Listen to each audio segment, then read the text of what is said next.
तो अभी मैं एक ऐड देख रहा था, तो अचानक उसे देखते-देखते मुझे एक बात ध्यान में आई कि जो इंसान का माइंड है ना, वो कितनी पावरफुल चीज़ है। दुनिया में पहले भी कई बार काफ़ी बार एक्सपेरिमेंट्स हो चुके हैं जिसमें इंसान के जो सबकॉन्शियस माइंड है उसे कंट्रोल किया जा सके, चाहे फिर वो जर्मनी हो या फिर CIA यानी यूनाइटेड स्टेट्स। बहुत बार ऐसे एक्सपेरिमेंट्स या बिग स्केल प्रोजेक्ट्स चले जिसमें ये ट्राई किया गया कि इंसानों के जो सबकॉन्शियस माइंड है उसको आप कंट्रोल कर सकें या उसको आप शेप अप कर सकें। पॉलिटिकल वर्ल्ड में और कमर्शियल जो मार्केट्स हैं उसमें तो ये टेक्निक गेम चेंजर है। उस चीज़ को आप इस तरीके से समझिए जैसे कोई कॉन्टेंट है या प्रोडक्ट है जिसमें बहुत ही हाई लेवल ऑफ शुगर या हाई लेवल ऑफ सोडियम है, लेकिन अब कंपनी उसको बेच के प्रॉफिट कमा रही है, लेकिन वो आपको डायरेक्टली ये तो नहीं बता सकती कि आप हमारा ये प्रोडक्ट यूज करिए या इस प्रोडक्ट को कंज्यूम करिए। लेकिन इसमें क्या है कि सोडियम कंटेंट और जो शुगर कंटेंट है वो बहुत हाई है, तो वो उसके लिए आपको सॉफ्ट ब्रेन वॉशिंग टेक्निक या सबकॉन्शियस माइंड टैपिंग जो टेक्निक होती है उसका इस्तेमाल करती है। इसमें होता क्या है कि जैसे आप एक फॉर एग्जांपल ऐड देखते हैं, उसमें एक बच्चा दिखाया जाता है जो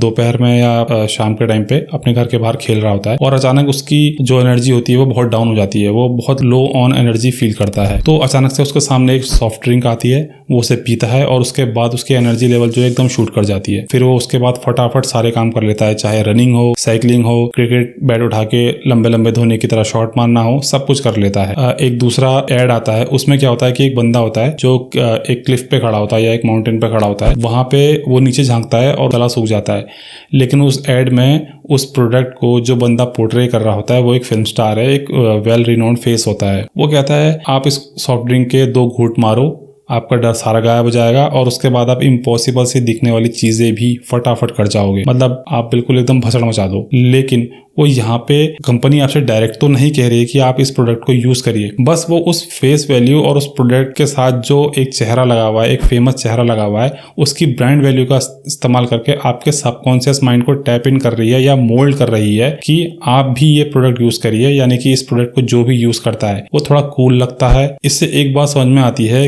कि इंसान का माइंड कितनी पावरफुल चीज है कि लोग आपके सबकॉन्शियस माइंड को भी टैप इन करना चाहते हैं, चाहे वो कॉमर्शियल मार्केट्स में हो या चाहे पॉलिटिक्स में हो। जो नेता होते हैं वो जब अपना भाषण देते हैं तो वो अपना जो स्पीच या अपना भाषण जो तैयार करके लाए होते हैं वो इस तरीके से तैयार किया होता है या इस तरीके से प्रिपेयर किया होता है कि वो एक तो आपके रीजन, आपकी जो कल्चर होते हैं उसको ट्रिगर करता है। आपका ये प्यार, आपका आशीर्वाद, उसमें से ही यूज होने वाले काफी शब्द जो होते हैं के स्पीच में मिल जाएंगे। अगर वो अपने स्पीच में वो वर्ड्स यूज करते हैं आप रिगार्डिंग या आपके कल्चर के रिगार्डिंग या आपके रीजन के रिगार्डिंग, तो एक सेंस ऑफ बिलोंगिंगनेस बन जाती है। गोलजू की यो पवित्र धरती कुमाऊं में आपू सबे भाई बहन को म्यार नमस्कार, जो वो आपके सबकॉन्शियस माइंड को ही ट्रिगर करके करना चाहते हैं। वो कई बार ऐसे शब्द बोलते हैं जिससे आपको लगता है और आपके अंदर फिर मन में अंदर जो थॉट प्रोसेस चलती है या आप जो सोचते हैं किसी प्रोडक्ट के बारे में या किसी भी चीज के बारे में, तो आपको लगता है कि यार ये मेरी फ्री विल है और मैं अपने ही मन से अब स्वेच्छा से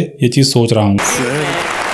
कौन बोल रहे हैं पर शब्द हमारे हैं। लेकिन वो चीज आपके थॉट प्रोसेस को मोल्ड करके उस स्पीच के थ्रू आपके अंदर इंजेक्ट की गई है। सोच के देखिए कितना स्केरी है।